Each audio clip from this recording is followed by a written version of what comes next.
राधे राधे दोस्तों।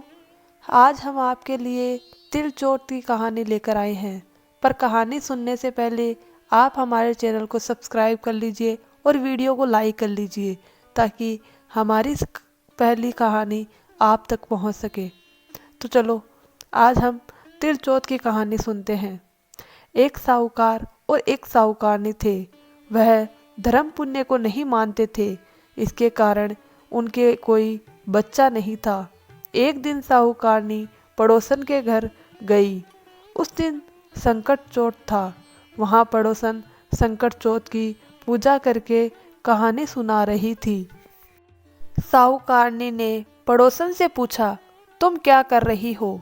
तब पड़ोसन बोली कि आज चौथ का व्रत है, इसलिए कहानी सुना रही हूँ। तब साहूकारनी बोली, चौथ के व्रत करने से क्या होता है?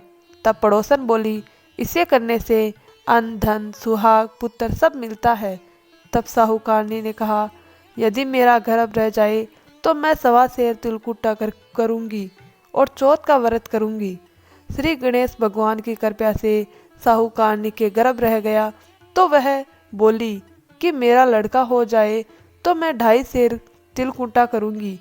कुछ दिन बाद उसके लड़का हो गया तो वह बोली कि हे चौथ माता, मेरे बेटे का विवाह हो जाए तो मैं 5.25 सेर का तिलकुटा करूँगी।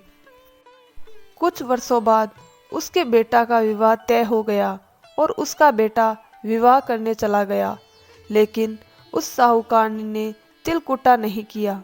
इस कारण से चौथ देव क्रोधित हो गए और उन्होंने फेरों से उसके बेटे को उठाकर पीपल के पेड़ पर बिठा दिया।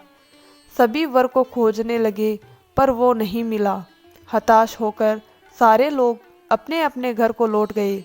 उधर जिस लड़की से साहूकारनी के लड़के का विवाह होने वाला था, वह अपनी सहेलियों के साथ गणगौर पूजने के लिए जंगल में दूब लेने गई।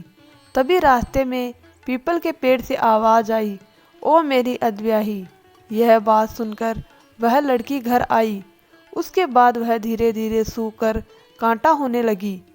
एक दिन लड़की की माँ ने कहा, मैं तुम्हें अच्छा खिलाती हूँ, अच्छा पहनाती हूँ, फिर भी तू सूखती जा रही है, ऐसा क्यों?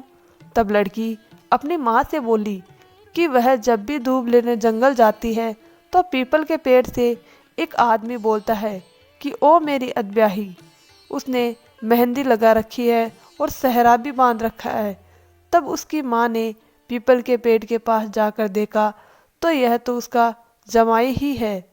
तब उसकी माँ ने जमाई से कहा, यहाँ क्यों बैठे हैं? मेरी बेटी तो अद्ब्याही कर दी और अब क्या लोगे?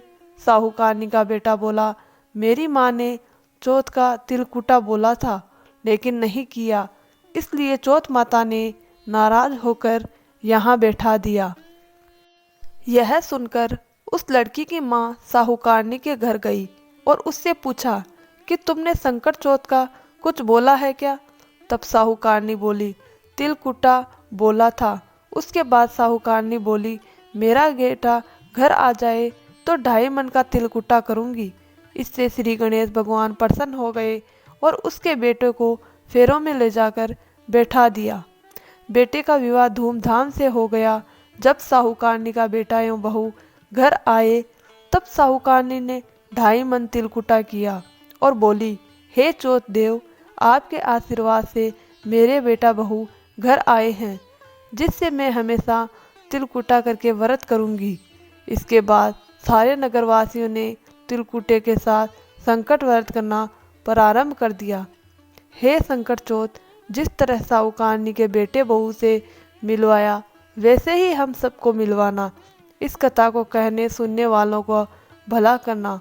बोलो संकट महाराज की जय। श्री गणेश देव की जय।